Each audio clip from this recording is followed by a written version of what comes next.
Hello everyone, welcome back to my YouTube channel. এইবাৰ মই আপোনালোকক লৈ যাওঁ অৰুণাচল প্ৰদেশৰ অতি মনোমোহা ঠাই জিৰোলৈ।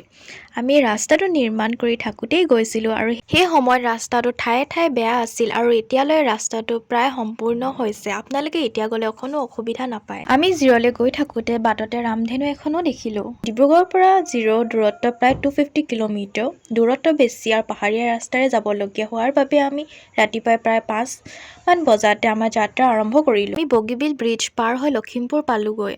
তাৰ পৰা কিমিন গেটেৰে অৰুণাচলত প্ৰৱেশ কৰিলোঁ আৰু আৰম্ভ হ'ল সেউজীয়া পৰিৱেশৰ মাজেৰে এক দীঘলীয়া যাত্ৰা। টুৰিষ্টৰ বাবে এই জিৰো বৰ্তমান বৰ পচন্দৰ ঠাই হৈ পৰিছে। বিশেষকৈ জিৰো ফেষ্টিভেলৰ পৰা এই ঠাইখনৰ জনপ্ৰিয়তা বাঢ়ি গৈছে। সকলোফালে গছ-গছনি, পাহাৰ আৰু পাহাৰৰ পৰা বৈ অহা নদী।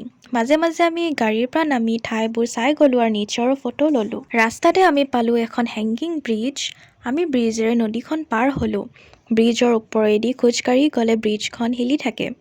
এই ব্ৰিজৰ ওপৰত ভালেমান সময় কটাই আমি পুনৰ যাত্ৰা আৰম্ভ কৰিলোঁ। ওখ ওখ পাহাৰৰ মাজেৰে বৰ ভাল লাগিছিল। কিন্তু এই পাহাৰৰ কাষেৰে পাৰ হৈ যোৱাটো বৰ বিপদজনক, কাৰণ পাহাৰৰ ওপৰৰ পৰা যিকোনো মুহূৰ্তত সৰু ডাঙৰ শিলবোৰ পৰি থাকে। এইদৰে অলপ দূৰ গৈ আমি এটা ভিউ পইণ্ট পালোঁ। তাত ৰৈ পাহাৰবোৰৰ আৰু তলেদি বৈ যোৱা নদীখন চাই বৰ ভাল লাগিছিল।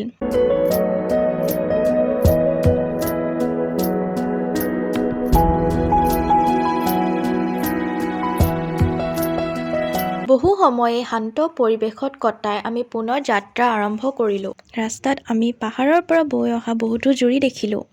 পানীবোৰ বৰ চেঁচা আৰু পৰিষ্কাৰ আছিল। আমি যোৱাৰ সময়ত পাহাৰকেইটা কাটি ৰাস্তাটো বহল কৰি আছিল বাবে ঠায়ে ঠায়ে ৰাস্তাটো বৰ বেয়া আছিল। এতিয়া মই আপোনালোকক জিৰোলৈ কি দৰে যাব পাৰি তাৰ বিষয়ে কওঁ। লখিমপুৰ হৈ কিমিন গেটেৰে অৰুণাচলত এণ্ট্ৰি কৰোঁতে তাত ইনাৰ লাইন পাৰ্মিট ল'ব পাৰি।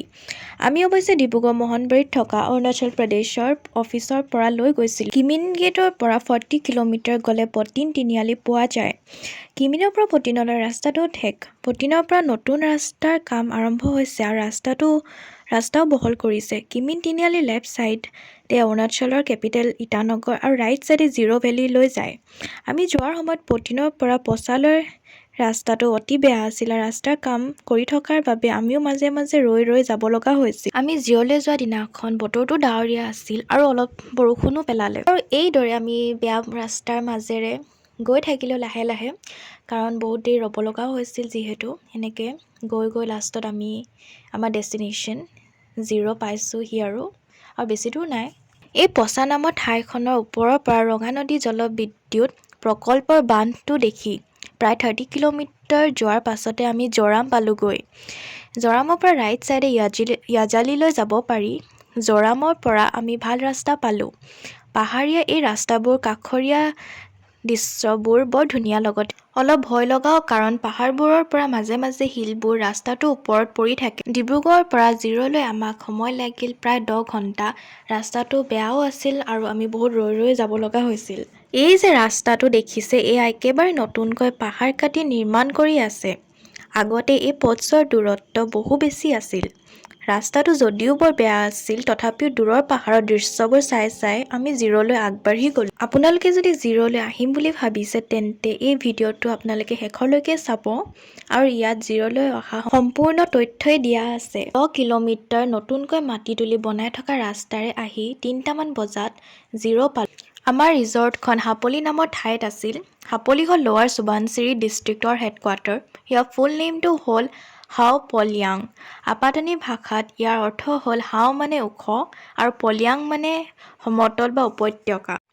আমি ঠিক কৰি থোৱা জিৰো ৰিজৰ্টত আহাৰ খাই হাৰি নামৰ ফুলেৰে ভৰি থকা গাঁওখনলৈ ওলাই গ'লোঁ। নেশ্যনেল হাইৱেৰ কাষতে হাৰি গাঁওখন।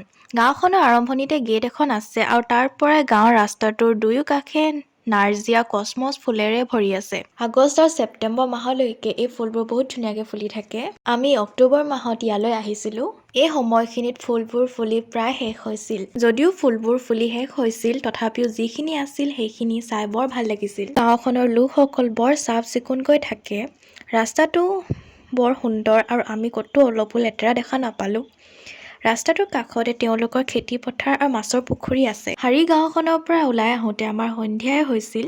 এই সময়ত সন্ধিয়াৰ আকাশখন দেখিবলৈ বৰ ধুনীয়া লাগিছিল। গাঁওখনৰ পৰা আমি হাপলিত থকা ম'ম' মেজিক কেফেলৈ আহিলোঁ। আৰু যিহেতু আমি ম'ম' মেজিক কেফেলৈ আহিলোঁ, চ' ফাৰ্ষ্ট অফ অল আমি অৰ্ডাৰ দিলোঁ ষ্টিমড ম'ম'জ, ফ্ৰাইড ম'ম'জ আৰু লগতে কফি।